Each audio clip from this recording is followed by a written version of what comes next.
क्या हमारे दर्शकों के लिए जानकारी कि अब गोरखपुर में वेदांता जैसे डॉक्टर बैठेंगे ओपीडी के लिए, खास तौर पे लंग्स के लिए। कब कब बैठेंगे और कितने समय तक बैठेंगे, किस दिन बैठेंगे, ये अंत में बता दीजिए। मैं फेफड़ा प्रत्यारोपण के साथ साथ और भी बहुत सारी सर्जरीज करता हूं, जैसे लंग कैंसर की सर्जरी होती है, एम्पाइमा की सर्जरी। अब वेदांता के डॉक्टरों से गोरखपुर में भी जल्द ही होगा फेफड़ों का प्रत्यारोपण।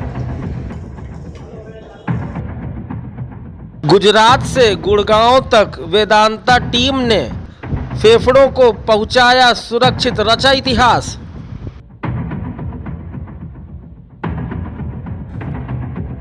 अंगदाता के फेफड़ों पर लोगों ने की पुष्प वर्षा।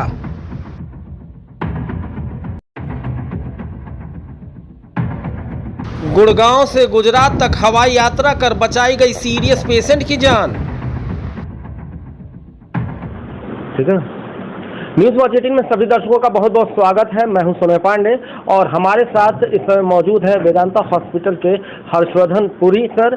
और डॉक्टर साहब ने अब तक कई फेफड़ों के ट्रांसप्लांट किए हैं और अब ये सुविधा गोरखपुर को भी नसीब होने वाली है कुछ ही दिनों में। लेकिन एक बड़ी अच्छी मूवी आई थी और मूवी थी मनोज बाजपेयी की, जिसमें वो एक ट्रैफिक इंस्पेक्टर का या एक ट्रैफिक कांस्टेबल का रोल निभाते हैं और जब उनकी नौकरी जाते जाते जाने वाली रहती है तब जाके उनको एक ऐसा टास्क मिलता है जिससे पूरी की पूरी उनकी ज़िंदगी और एक दूसरे की ज़िंदगी भी वापस लौट आती है। बात मैं कर रहा हूँ ट्रांसप्लांट की। तो इसीलिए मैं उस फिल्म का जिक्र किया कि जहाँ पर एक बच्ची को एक हृदय की, दिल की ज़रूरत थी और तब वो ले जाके किस तरह से मतलब वो जूझते हुए उस सारे कहानी को एक पर्दे पे आपने देखा। लेकिन एक कहानी जो रियल लाइफ से हटकर रियल लाइफ में हुई है वो कारनामा कर दिखाया है डॉक्टर साहब जो हमारे साथ इस समय बगल में बैठे हैं, और किस तरह से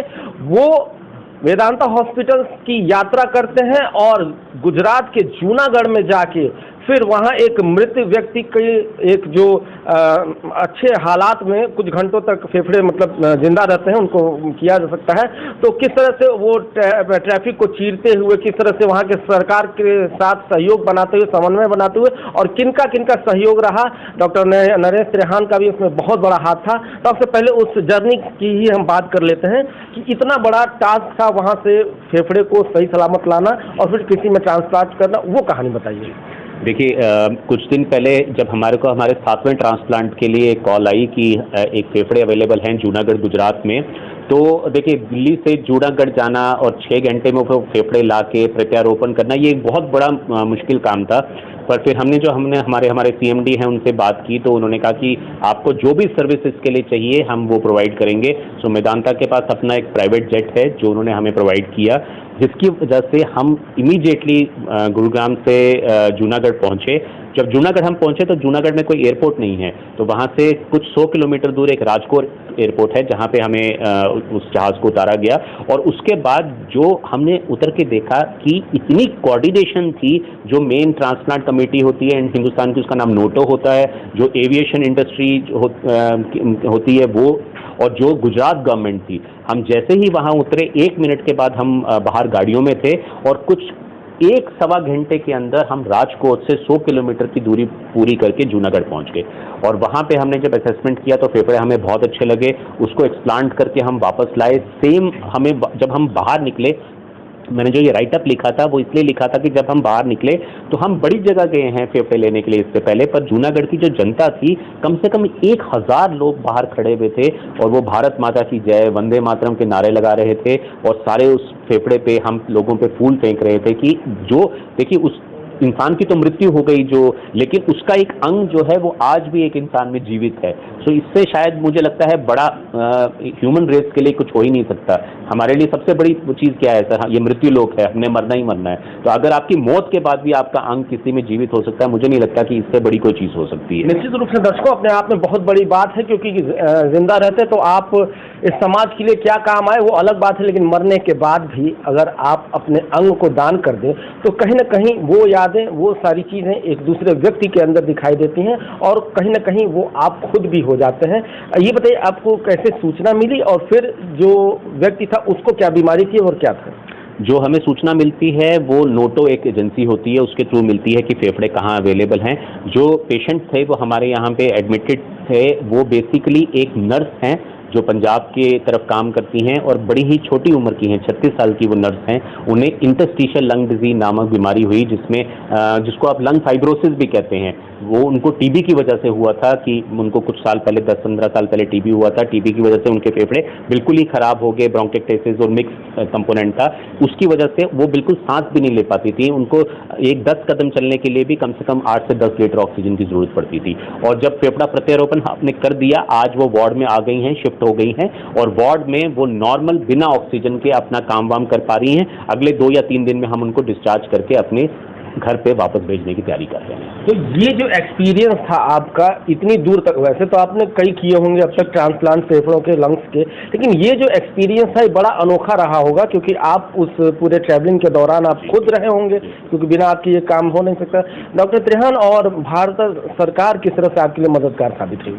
डॉक्टर त्रेहान ने ये एक प्राइवेट हॉस्पिटल होते हुए भी कोई पैसे की चिंता नहीं की और हमें वो जेट प्रोवाइड किया। मैं और मेरे जो हेड हैं डॉक्टर अरविंद कुमार, हम दोनों ये प्रत्यारोपण करने के लिए वो फेफड़े लेने गए और हमने गुजरात सरकार और सरकार से हमें ये मदद मिली कि जो ये ग्रीन कॉरिडोर वगैरह प्रोवाइड किया ये सीमलेस था। ऐसा हमने सिर्फ अपनी ट्रेनिंग में टोरंटो में देखा था जब हम फेफड़ा प्रत्यारोपण की कनाडा में। तो जो फैसिलिटीज हमें लग रही थी जो कनाडा में हमें वहाँ की सरकार उनके डॉक्टर्स को प्रोवाइड करती है, वैसी ही सिमिलर जो चीज़ें हैं वो गुजरात की भाजपा की सरकार ने हमें प्रोवाइड की कि हम 1 घंटे के अंदर 100 किलोमीटर की दूरी पूरी कर चुके थे।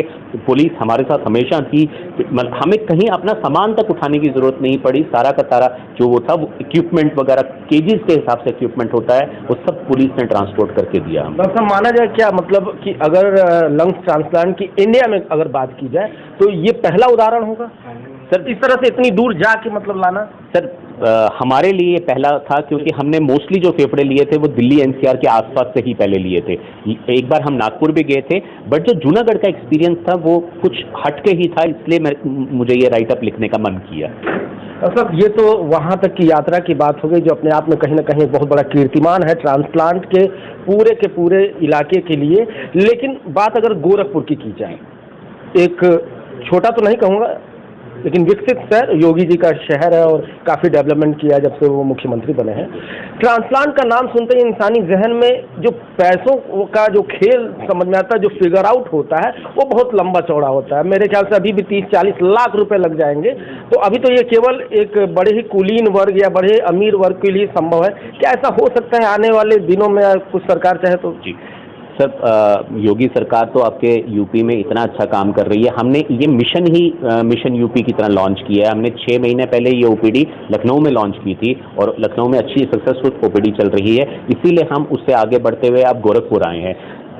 जो पैसे की आपने बात की, देखिए कुछ हॉस्पिटल्स में साउथ में भी ये सर्जरी होती है, वहाँ 70 से 80 लाख का जो बिल बनता है। हमने कोशिश की है कि हम इसको हाफ करके 40 लाख तक करने की कोशिश करें, पर मैं मानता हूं कि हिंदुस्तानी मध्यम वर्ग के लिए 40 लाख रुपए भी बहुत बड़ी बात हो जाती है। तो हमारी बातचीत चल रही है, उड़ीसा सरकार से चल रही है, हरियाणा सरकार से, और योगी सरकार से भी हमारी ये रहेगी कि हम बातचीत करना चाहते हैं उनके साथ कि कुछ सरकार कॉन्ट्रीब्यूट करे, कुछ हम अपने पैसों को कम करें और एटलीस्ट ये सुविधा हर आखिरी आदमी तक भी आहिस्ता आहिस्ता, मुझे लगता है 5 से 6 साल में हर शहर में, क्योंकि सरकार सोच रही है इस चीज़ के बारे में। अभी आपने शायद याद होगा, आपने हमारे प्रधानमंत्री जी ने मन की बात में ऑर्गन डोनेशन के बारे में कितना अच्छा वो बोला था। तो मुझे लगता है ये सरकार बहुत सीरियस है इस चीज़ को लेकर। अंतिम सवाल ये है, सवाल क्या हमारे दर्शकों के लिए जानकारी कि अब गोरखपुर में वेदांता जैसे डॉक्टर बैठेंगे ओपीडी के लिए, खासतौर पर लंग्स के लिए, कब बैठेंगे और कितने समय तक बैठेंगे, किस दिन बैठेंगे, ये अंत में बता दीजिए। मैं फेफड़ा प्रत्यारोपण के साथ साथ और भी बहुत सारी सर्जरीज करता हूं, जैसे लंग कैंसर की सर्जरी होती है, एम्पाइमा की सर्जरी होती है, न्यूमोथोरैक्स की हवा भरने की सर्जरी होती है, पस की सर्जरी होती है। तो इन सब की ओपीडी जो होगी वो रामा मेडिकल सेंटर में हर तीसरे फ्राइडे को हर मंथ होगी। 3 से 4 घंटे की ओपीडी होगी। तो 3 से 4 घंटे की ओपीडी मुहैया होने वाली है, वो भी वेदांता लेवल के डॉक्टरों के साथ। और सबसे बड़ी बात यह कि जो उन्होंने इस लंग्स ट्रांसप्लांट की जर्नी बताई, गुरुग्राम से लेके जूनागढ़ तक की, वो यात्रा कहीं ना कहीं इनके जहन में मरते वक्त भी नहीं भूलेगी, क्योंकि इन्होंने किसी को जिंदगी दी, लेकिन बहुत दूर और अंत में इतना ही कहना चाहूँगा कि चंद लम्हों में ही सिमट आया था वो मीलों का सफ़र। और क्यों आया था? क्योंकि कहीं ना कहीं इन लोगों के अंदर दृढ़ इच्छा शक्ति थी और सरकार का भरपूर सहयोग मिला। अपने सहयोगी दीपक के साथ न्यूज़ वॉच 18 के लिए मैं सुनय पांडे।